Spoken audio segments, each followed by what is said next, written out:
Life often confronts us with a question so haunting, so raw, that it shakes our very faith in justice.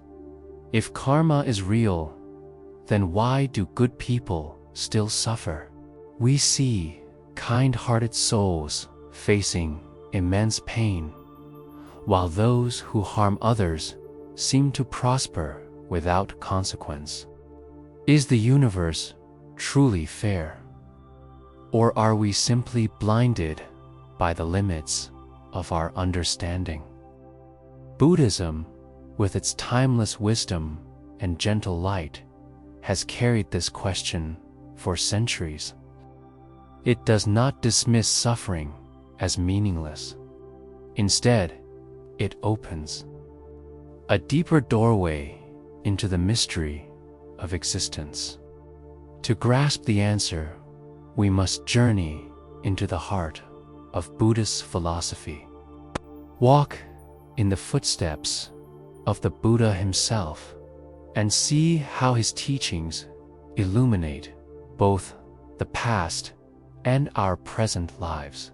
More than 2,500 years ago, in the lush land of ancient India, a prince named Siddhartha Gautama was born.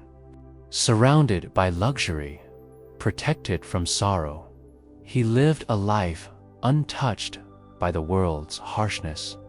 Yet destiny had a different plan.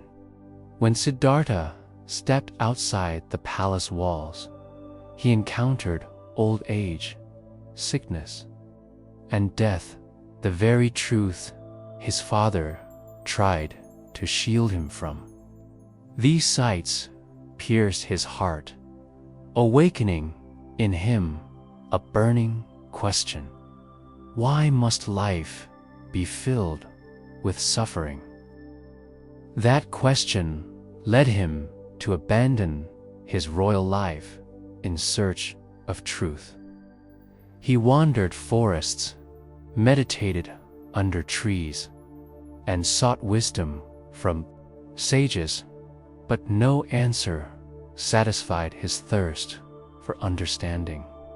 Finally, under the shade of a great Bodhi tree, Siddhartha sat in deep meditation and vowed not to rise until he uncovered the root of suffering. Days passed in silence until clarity dawned. Suffering is real, but so is its end. Became the Buddha, the awakened one, and his insight would ripple across centuries, shaping the spiritual journey of millions. The Buddha taught that karma is not a system of punishment or reward given by some divine judge. Instead, it is the natural law of cause and effect. Every thought, word, and action plants a seed. Some seeds bear fruit quickly in this life itself. Others lie dormant, sprouting years later, or even in future lifetimes. When we see good people suffering, it is not that the universe has turned cruel. Rather, it is the unfolding of seeds they may have sown long ago, sometimes in ways invisible to us.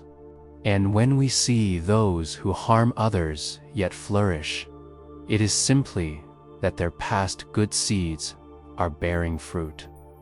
But the bitter harvest of their harmful actions still awaits them.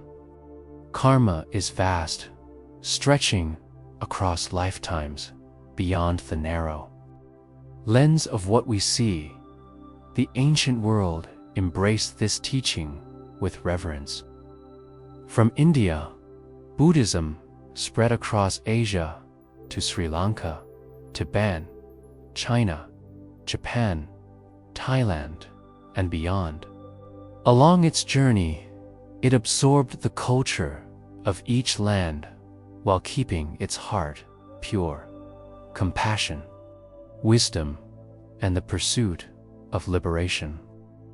Great teachers and monks carried the torch of the Buddha's message, guiding kings and peasants alike.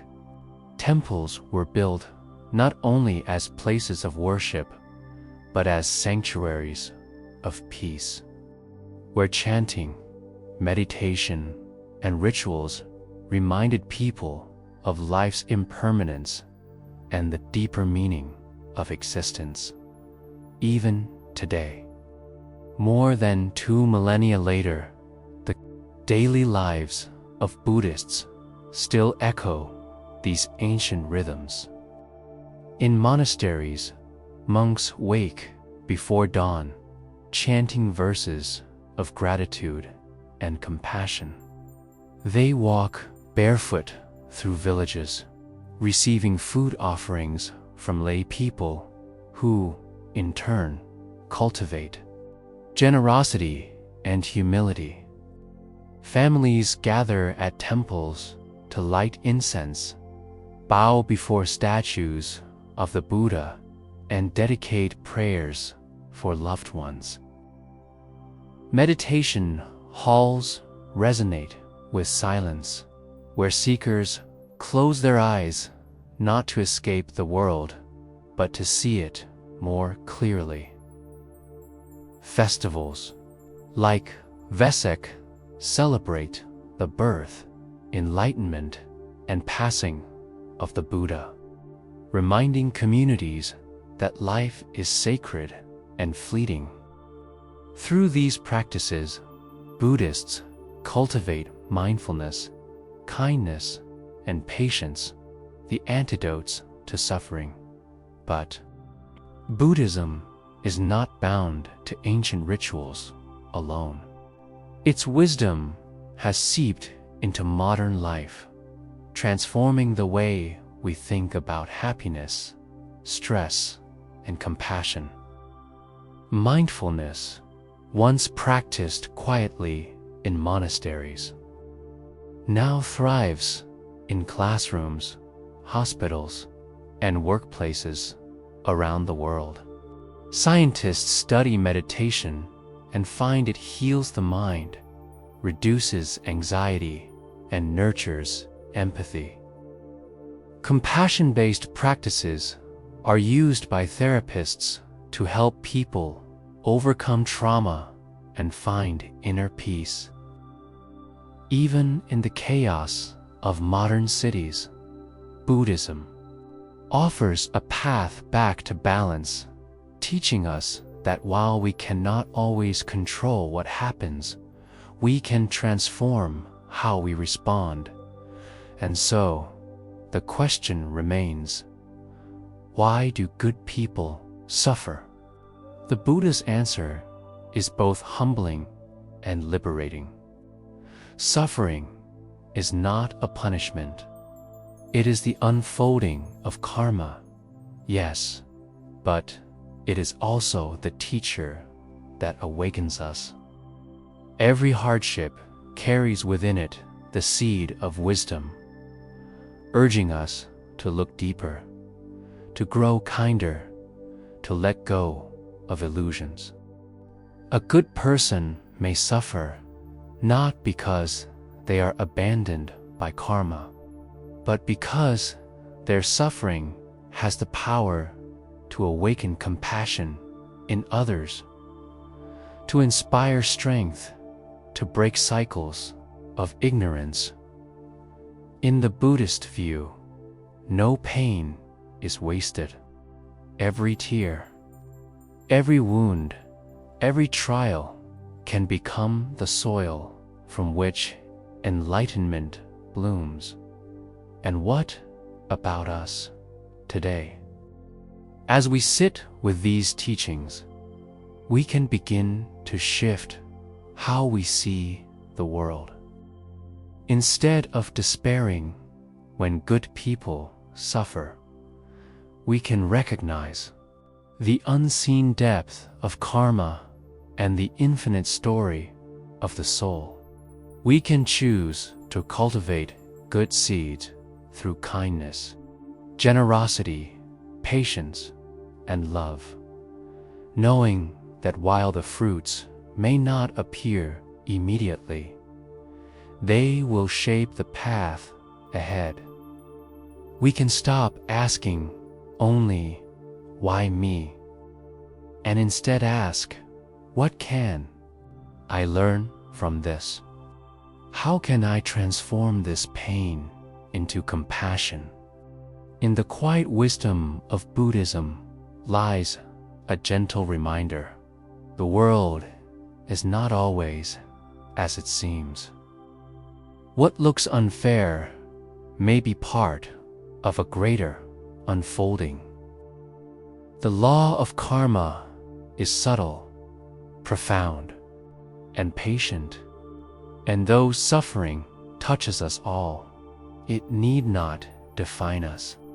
For as the Buddha taught, just as the lotus rises from the mud to bloom in perfect beauty, so too can our hearts rise from suffering to awaken into freedom. So the next time you wonder why good people suffer, remember, suffering is not the end of the story.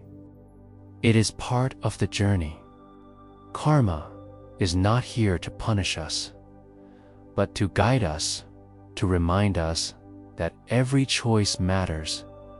Every act of kindness ripples across eternity, and every moment of compassion brings us closer to liberation.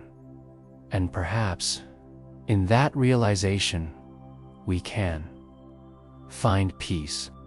Not the peace of a life without problems, but the peace of a heart that understands that even in suffering, love and wisdom can flourish. This is the timeless gift of Buddhism. This is the light that can guide us even in the darkest times.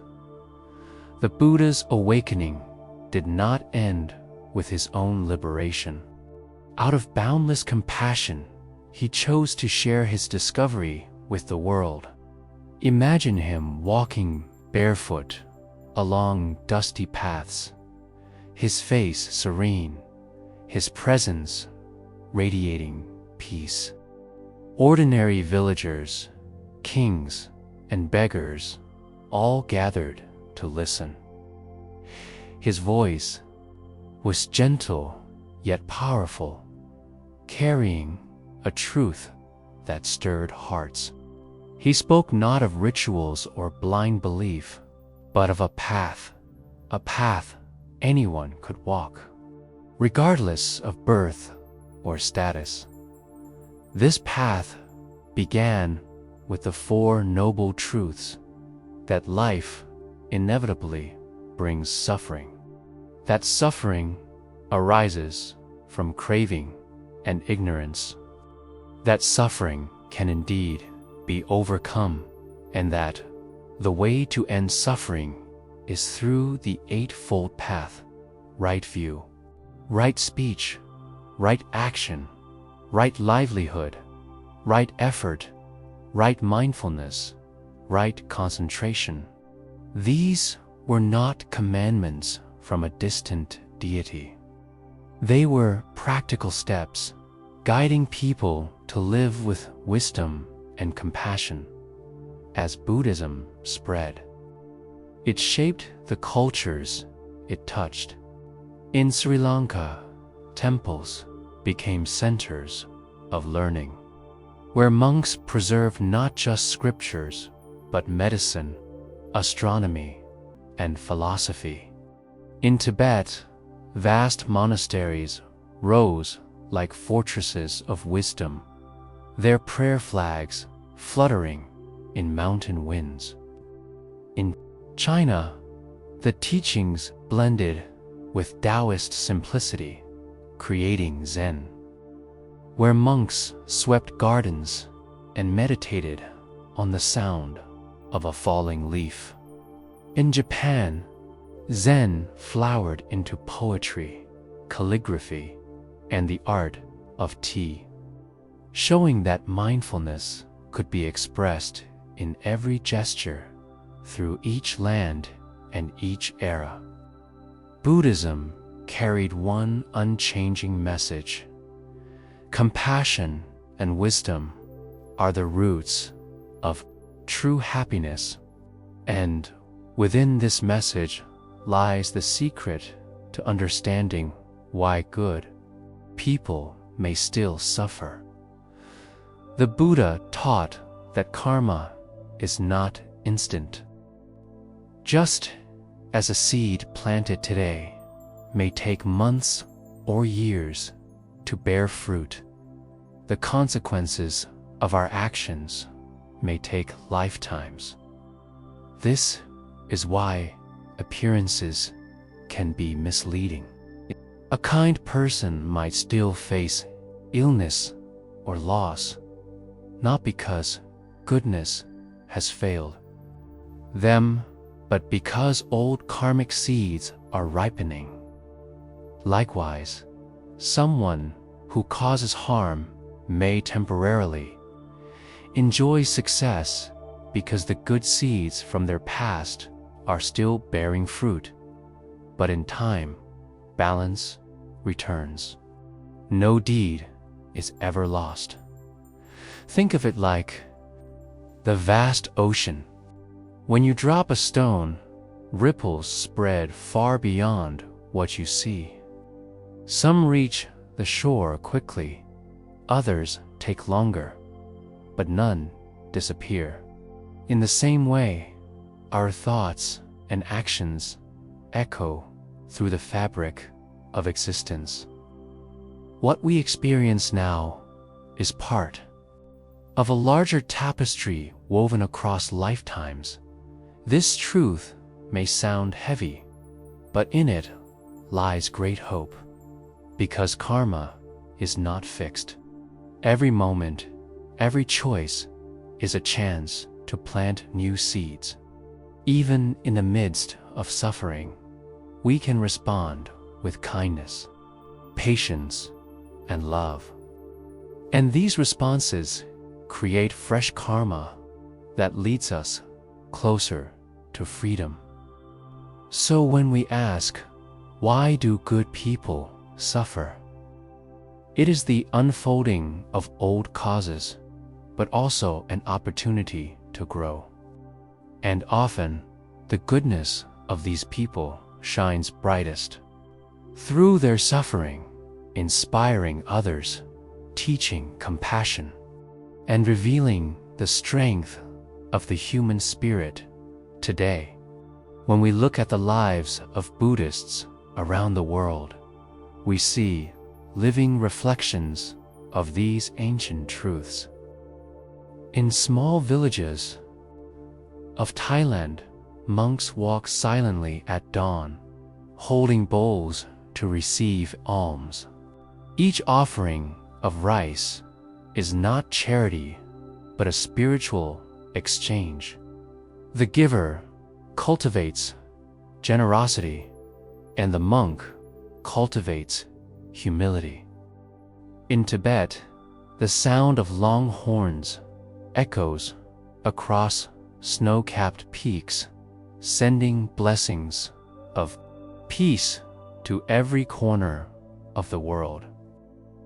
In Japan, a Zen monk may sit in stillness before a simple garden of rocks and sand, teaching by presence alone that peace is not found in possessions, but in clarity of mind. In Sri Lanka, families gather in temples, barefoot and dressed in white, carrying flowers and incense. They bow before the statue of the Buddha, not to worship him as a god, but to honor his example. A human being who discovered truth. In Myanmar, children learn from their parents that kindness to animals, respect for elders, and honesty in speech are not just virtues, but seeds of good karma. Even in bustling modern cities, you will find meditation centers where people from all walks of life come together to practice mindfulness, to sit quietly, and to return to the essence of being. The rituals may differ from country to country, but the heart is the same. Each act, bowing, chanting, meditating, giving, is a reminder that our lives are connected, that what we do today shapes tomorrow. Buddhism teaches that suffering is not something to understand. That is why mindfulness plays such a central role. To be mindful is to be fully present, aware of our thoughts and feelings without judgment. It is to see the rising and falling of emotions like waves upon the sea, never permanent, never truly us. Through mindfulness, people learn that even in the middle of suffering, there can be peace. When a Buddhist lights a candle or an oil lamp at the altar, it symbolizes wisdom, the light that dispels the darkness of ignorance. When incense is offered, it represents the fragrance of pure conduct that spreads goodness to all directions. When bells or gongs are struck, their sound calls us back to the present moment, reminding us that life is fleeting and precious. Every ritual, every tradition is a meditation on compassion, impermanence, and the power of karma. And yet, Buddhism is not only about rituals. It is about how one lives in everyday life, how we speak to our neighbors, how we treat the earth, how we react when someone angers us. This is where the true essence of karma is lived. A kind word spoken today may ripple out into generations. A moment of forgiveness may heal wounds we cannot see. Through these practices, Buddhists learn to face suffering, not with despair, but with courage and wisdom. A good person who suffers does not ask, "Why is this happening to me?" but instead asks, "How can I respond with compassion? How can I transform this pain into something meaningful?" This is the heart of Buddhist practice, not avoiding suffering, but using it as a stepping stone toward awakening. As the world has changed, so too has the way Buddhism touches people's lives. The wisdom of the Buddha, once spoken under trees and in simple gatherings, is now shared across continents, classrooms, and even through the screens in our hands. What was once whispered in temples is now studied by scientists, psychologists, and seekers from every corner of the globe. In recent years, mindfulness and meditation practices rooted in Buddhism have entered schools, hospitals, and workplaces. Doctors recommend them to patients struggling with anxiety, depression, and chronic pain. Teachers bring mindfulness into classrooms to help children manage stress and develop compassion. Even in busy offices, workers pause to breathe deeply, to center themselves, to step out of the endless rush of tasks. The Buddha's timeless insight that peace is found within has proven more relevant than ever in a world overflowing with noise and distraction. Modern psychology, too, has embraced Buddhist wisdom. Therapies that help people heal from trauma or addiction often draw on practices of mindfulness, compassion, and non-attachment. Neuroscientists scan the brains of monks in meditation and discover profound changes, heightened activity in regions linked to empathy, reduced activity in centers of fear and anger. What Buddhists have practiced for centuries, science now confirms. Compassion and mindfulness transform not only the mind, but the very structure of the brain. But Buddhism's influence goes deeper than practices. It offers a way of seeing life.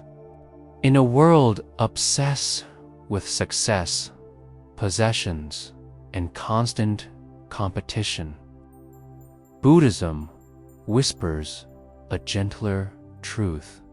Nothing we cling to lasts. Wealth fades, beauty fades, even life itself is fleeting. Yet, this impermanence is not to be feared, it is to be understood. Because once we see that nothing lasts forever, we begin to cherish each moment, each breath, each act of kindness. This truth reshapes how we see suffering, too. In the modern world, when good people suffer, many ask, where is justice? Where is fairness? But Buddhism encourages us to look beyond the surface. Suffering, though painful, can be a doorway to compassion. Think of those who endure illness with dignity, or those who, despite personal tragedy, continue to help others. Their suffering becomes a light for the world, a living teaching of resilience and love. And so, Buddhism reminds us that suffering is not evidenced that karma has failed. It is evidenced that life is unfolding according to causes and conditions far greater than our immediate sight. The good person who suffers may, through their struggle, plant seeds of inspiration that touch countless lives. The one who seems to escape the consequences of harmful actions will eventually meet the results of their deeds, even if unseen by us. Karma is patient, vast, and unfailing.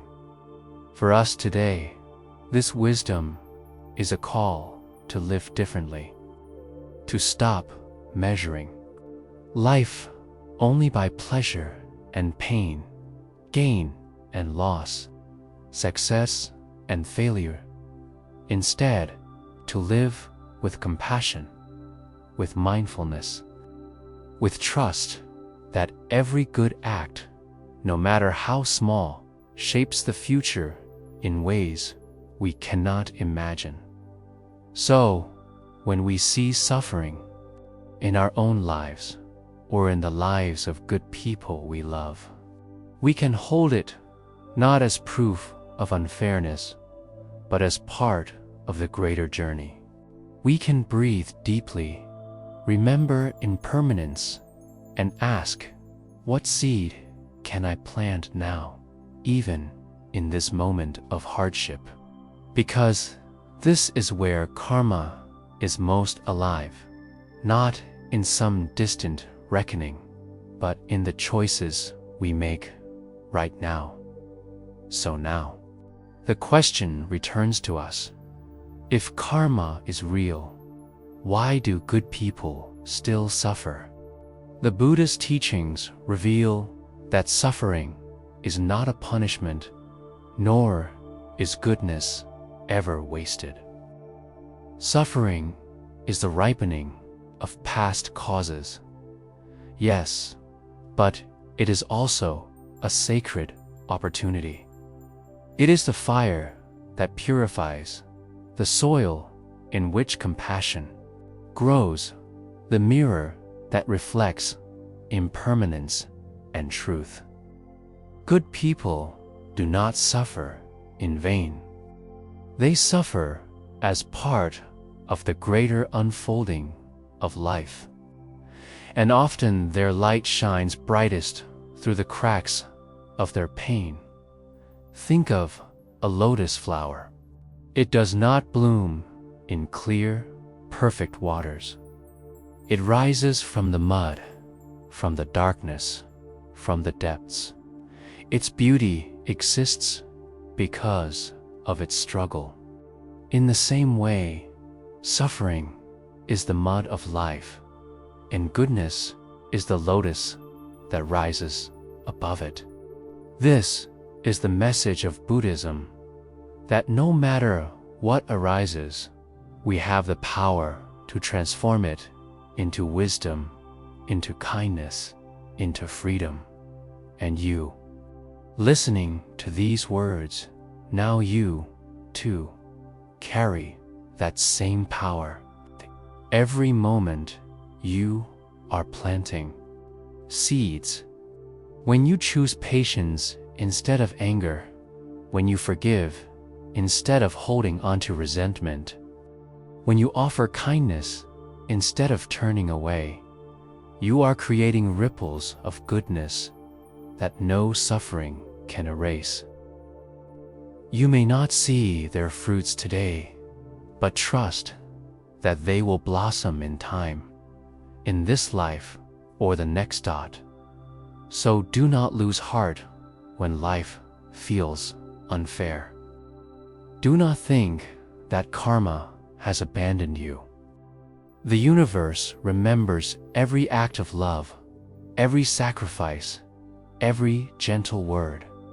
What you give returns, often in ways you cannot yet see. And even in moments of struggle, you are being guided to grow, to awaken, to see beyond the illusions of this world. In our modern lives, full of distractions, ambitions, and noise, this teaching is more precious than ever. We do not need to be monks or live in temples to practice Buddhism. We can live it right here, right now, in the way we speak, in the way we treat others, in the way we meet our own suffering with courage. This is the essence of karma. This is the path to peace. And so, let us end with the Buddha's timeless reminder. Hatred, by love alone, does it end. This is an eternal law. If karma is real, and it is, then every moment is our chance to live with love, compassion, and wisdom. Good people may suffer, but their suffering does not define them. What defines them is the seeds they continue to plant, the light they continue to shine, and the love they leave behind in the hearts of others. May we too choose to live this way. May our lives be lanterns of compassion in a world that often feels dark. And may we remember always that even in suffering, the path to freedom is right here within us.